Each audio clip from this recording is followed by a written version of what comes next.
C'est une décision judiciaire qui vient dissuader les avocats qui menacent le bon climat des affaires en République démocratique du Congo en usant des manœuvres frauduleuses pour escroquer les opérateurs économiques. Le tribunal des paix de Kinshasa-Gombe a condamné ce samedi 8 février 2026, Maître Fredin Toumba Mukendi à une peine cumulée de 8 ans de servitude pénale principale assortie d'une amende de 500 000 francs congolais et des dommages-intérêts $1 américain au bénéfice de la société Robank, partie civile dans cette affaire. Poursuivi par le ministère public de suite d'une plainte déposée par la Robank SA pour les préventions des faux, usage des faux, tentative d'escroquerie et rébellion, cet avocat a été traduit par devant le tribunal en procédure de flagrance.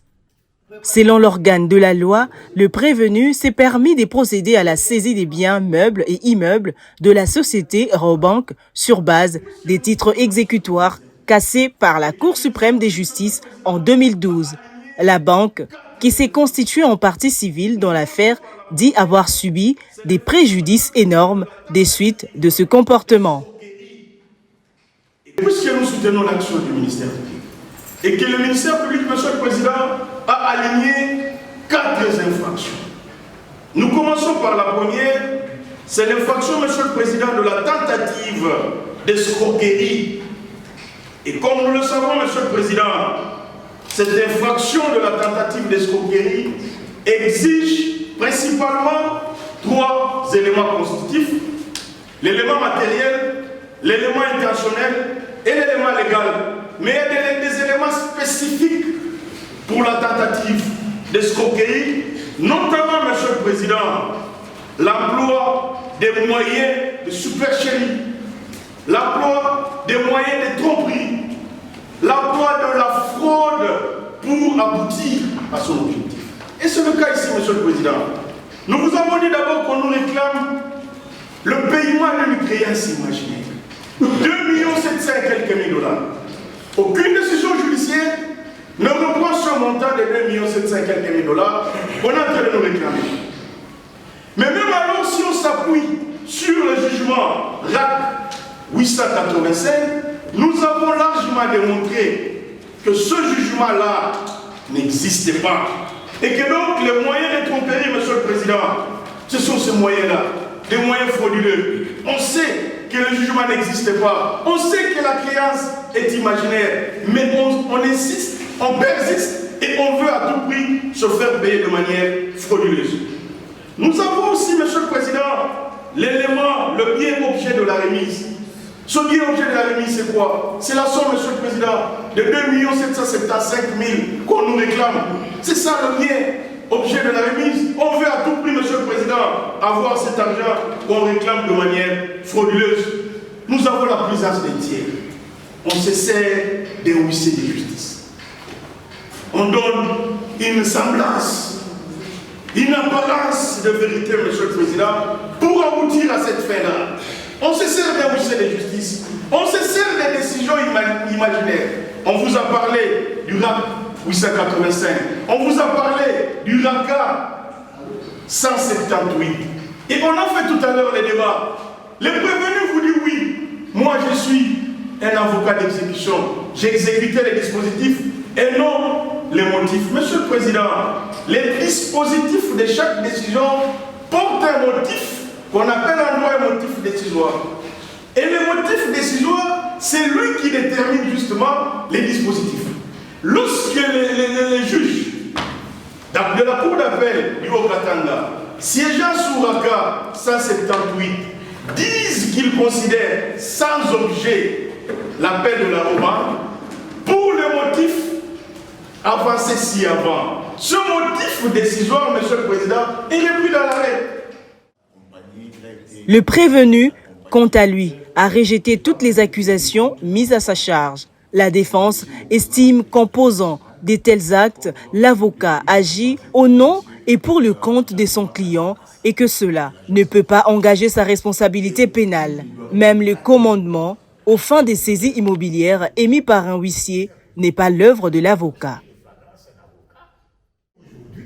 Le ministère public traduit en procédure de flagrance un avocat pour les actes commis au nom de ses clients. C'est cela, il n'y a pas autre chose. Parce qu'il n'a pas pu démontrer le reste. C'est comme ça que vous avez vu que le ministère lui a parlé à Basse-Voix. Parce qu'il n'a pas su démontrer quels sont les actes commis par l'avocat.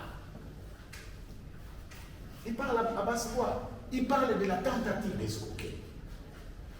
Mais quand vous avez fait comparaître les renseignants ici, les renseignants ont affirmé que l'avocat a été consulté pour son ministère d'avocat. Comment un avocat qui a été consulté parce que ses clients réclament une somme à une personne et on doit imputer à l'avocat le fait de se faire remettre les sommes qu'il postule au nom des clients. Et sinon, il n'y aura plus d'avocat, monsieur le Président. Le tribunal a retenu les infractions des faux et son usage, tentative d'escroquerie et rébellion, et l'on a respectivement condamné à 4, 3 ans, 1 an de servitude pénale principale, estimant que toutes les infractions avaient été commises en concours matériel. Le tribunal a fait le cumul et l'on a condamné à 8 ans de servitude pénale principale et une amende de 500 000 francs congolais. Le tribunal statuant publiquement et contradictoirement à l'égard de la partie civile de Raobang et du prévenu Tumba Mukendi, ville alors du 11 avril 2013 portant organisation, fonctionnement et compétences de juridiction de l'ordre judiciaire, ville l'ordonnance loi numéro 78-001 4 1978 relative à la répression des infractions flagrantes, spécialement en son article 9. Ville l'école de procédure pénale, spécialement en son article 85. Ville le code pénal livre premier en son article 4. Ville le code pénal livre second en ses articles 94, 124, 126 et 133. Le ministère public entendu.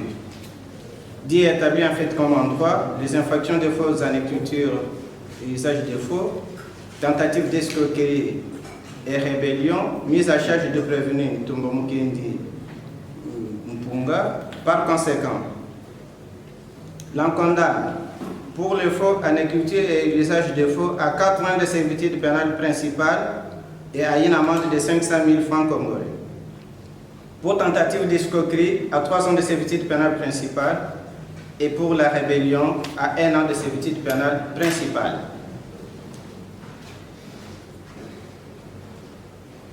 Dit que toutes les infractions ont été commises en concours matériel, faisant le cumul, l'on condamne à 8 ans de servitude pénale principale et à une amende de 500 000 francs congolais. Dit recevable et fondé la constitution de la partie civile à banque, par conséquent, l'on condamne à $1 à titre symbolique, à titre de dommages intérêts. Pour rappel, le litige est né d'une créance réclamée par maître Godefroy Mupompa Kakese et maître Mwamba Bakajika de 2 769 750 $. Il s'agit de leur honoraire non payé par leur client Charles Brand. Les deux avocats avaient alors initié une procédure judiciaire au tribunal du commerce de Lubumbashi qui avait abouti en 2012 à la condamnation de la Raobank comme tierce saisie dans un jugement sous RAC 885 au paiement d'une somme d'environ 2,5 millions. Le jugement avait été cassé par l'arrêt RPP 943 de la Cour suprême de justice la même année, sauf que Maître Fredin Tumba et les liquidateurs de ces deux successions se sont évertués à exécuter un jugement déjà annulé. Cette décision du tribunal est saluée par la communauté judiciaire qui y voit un message fort contre tous ceux qui menacent le climat des affaires en République démocratique du Congo. Nous exige de